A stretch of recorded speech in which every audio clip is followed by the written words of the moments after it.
So let's talk about trance states of the monkey mind. And the trance states of the monkey mind is from Faster EFT, which is a technique that I found through YouTube.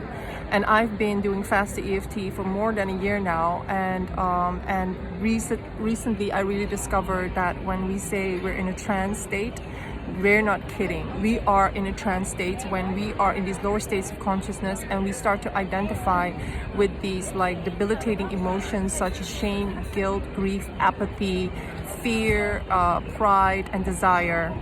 And so when we're in these trance states, we literally take we are working with a neural network of associations that tells us that this is reality and this is who you are and this is what other people are. But it's actually blocking us from the truth of the situation, which is that there's infinite possibilities. People respond to us according to how we are showing up with our consciousness. We can activate the worst and the best in ourselves and thus affect other people. So these trance states are taking away our power and they're making us hypnotized by things that aren't even real in the moment.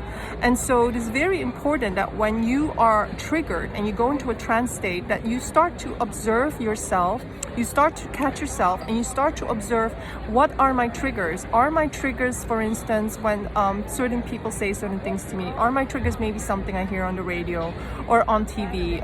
Is it maybe sometimes things I'm picking up on social media, or me believing certain things? I have this inner chatter in my mind, and these trance states are really, influencing me all the time. So it's very important that when you are in these trance states, that you start to know the trigger, you know how you're reacting, and you have a plan. You have a plan to get out of it. So one of the things that you can think about is rehearse in advance how you're going to catch yourself. So it could be, when I'm in a trance state, I'm going to call a friend, for instance, or I'm going to go into the appreciation game app and I'm going to appreciate myself, or I'm going to write down the things that I believe which are untrue because they're just a trance state, and I'm just going to write out the opposite, or I'm going to do Faster EFT, or I'm going to do releasing, or EFT, or whatever process you have. We have so many tools that we give you in the appreciation game that, we hope that you will use them, because it is very important that we catch ourselves in the trance state, that we do not create more momentum, and that we do not identify with it, because you can go on identifying with these trance states for many, many years, and actually they're not even you. And really, the more that we stay in a trance state, the more that we're going to create reality and an identity and a life that is justifying these trance states. And know that when you're in a trance state, you are going to argue for your limitations, you're going to resist help, you're going to resist people that mean good to you, because you're so in victim mode that you want to be right. You'd rather be right than be happy. So, recognize these trance states and seek help, because if it's really difficult, we can always advise you to do work with certain experts, but definitely through the appreciation, if you identify these trance states, you would certainly be able to also change it through appreciation, maybe through the Book of Positive Aspects, or through releasing, or through Faster EFT, or or through really choosing a better feeling thought. So we don't want you to get fixated on them.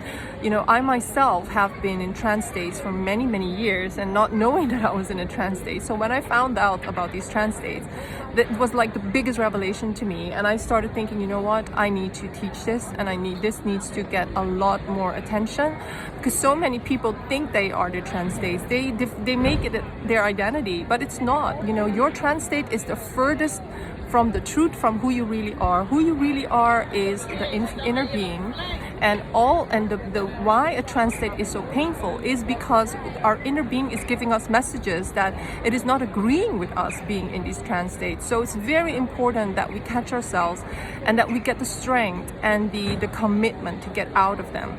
So I hope that this is inspiring to you, that you are not your trance states, that you can overcome this, and that your inner being has already expanded to this amazing, beautiful, aligned, divine creature that is who you really are. So yes, let's do it. You got this.